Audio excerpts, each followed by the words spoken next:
All right, let's get a check on what's playing out with other markets now. Let's see if it's red or green on the screen for the crypto market, and it's red.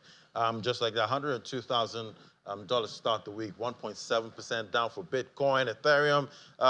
Also a big drop there, 4.49%. XRP also down. So we're seeing blood on the streets starting off this Monday. And remember there was a time when everyone was just tapping on their phones, trying to get rewards from, most of these tap to earn platforms. Some promised so much and delivered so little.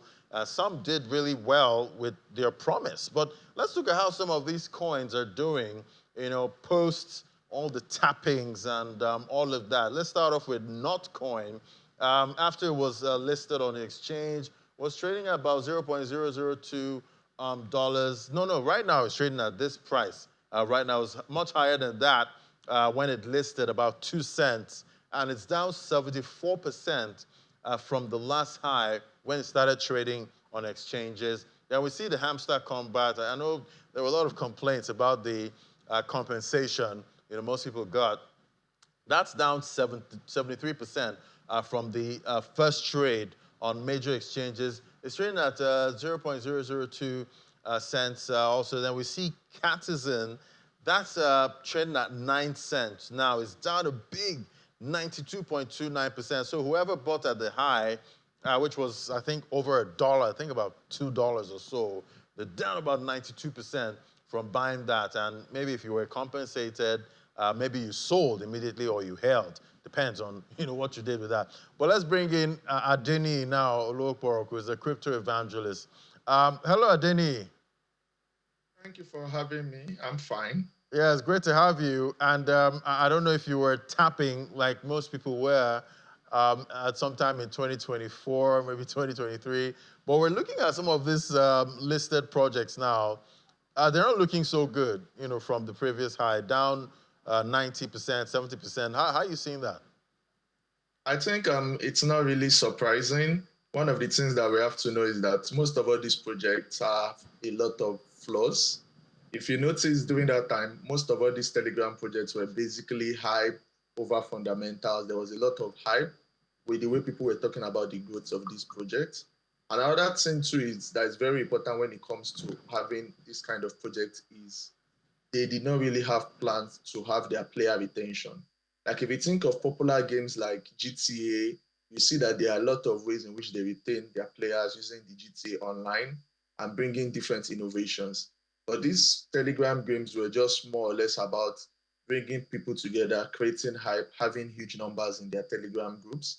But eventually, when the tokens launched, many people just dumped the airdrop and there is nothing to keep them, which is the most important thing. Looking at these prices now, we've seen some of them, try to recover.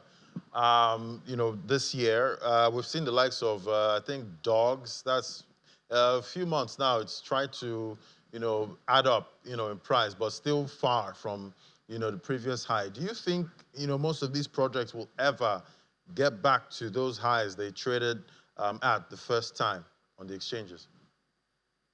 It actually depends because, at the end of the day, having fundamentals is one thing and also having that potential to spike. For example, a coin like, or a project like Dogs, as you said, if they're able to have partnerships with different projects, because at the end of the day, these Telegram games are as big as the integrations that they have. So let's say a game is able to be integrated into different platforms. Let's assume you're able to play it on PlayStation, you're able to play it on your phones, maybe they're on Apple App Store, Play Store.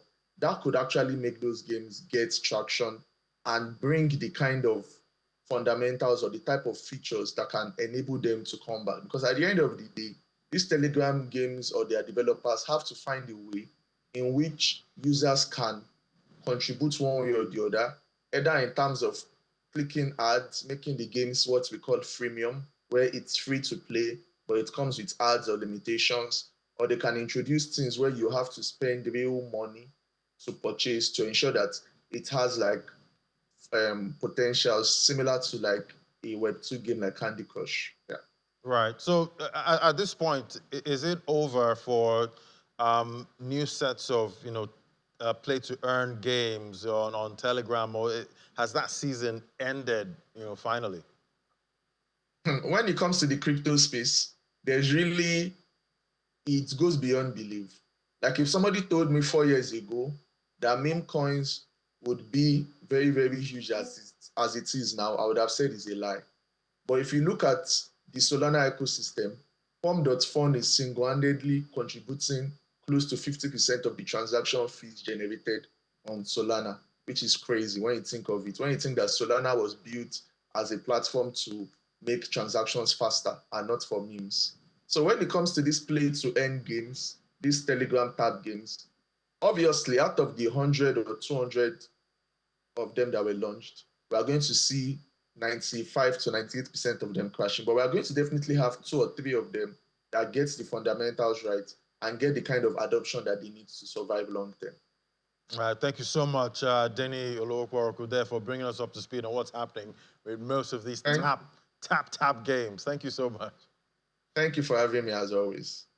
All right, so that's the markets today. That's how most of the markets we track are looking. Not too much action, yeah, but there's a lot of information coming out this week that would drive sentiment. For one, Nigeria getting that decision tomorrow, how much or how expensive borrowing costs might get or maybe stay the same going forward. Thank you so much for watching today. We'll cover that tomorrow. I'm Ladi Williams from me and the team right here at Channels HQ. It's bye for now.